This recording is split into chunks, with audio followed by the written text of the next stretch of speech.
J'ai appelé publiquement au plan B et au fait que François Fillon se pose la question peut-être de passer le flambeau à Alain Juppé, parce que moi je me suis engagé très fortement auprès d'Alain Juppé et aujourd'hui auprès d'Emmanuel Macron. En réalité, je vois que ces deux hommes, ils ont à la fois en commun le souci de la crédibilité, pas dire n'importe quoi, de l'équité, réformer dans la justice. Macron propose une réforme des retraites équitable.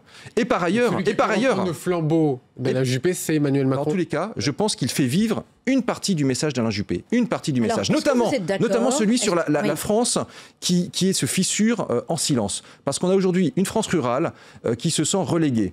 On a une France des quartiers qui se sent mal à l'aise. On a une France métropolitaine qui va mieux. Je pense que tant Alain Juppé qu'Emmanuel Macron ont cette faculté à réunir, à rassembler et à être fédérateurs. Oui, pour l'instant, c'est un vœu pieux, mais êtes-vous d'accord avec toutes les propositions d'Emmanuel Macron? Par exemple, ce matin, une tribune dans le Figaro où il explique, où il redit pourquoi il pense qu'il n'y a pas une culture française, pourquoi elle est diverse. Il dit le terme d'identité ne peut être accolé à celui de culture française. Est-ce que vous partagez cet avis, vous qui venez de la droite? Alors je sais que vous allez me dire, il n'y a plus de droite ni de gauche. Mais enfin... Moi, vous savez, j'ai pris ma décision en lisant son livre. Et je vous lis un passage qui m'a interpellé.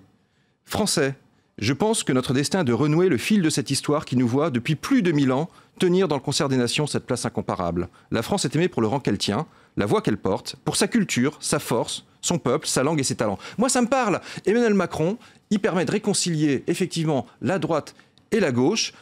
Il permet de réconcilier les Chouans et les communards. Il permet de réconcilier Ronsard et Corps Malade. Mais derrière, Voilà.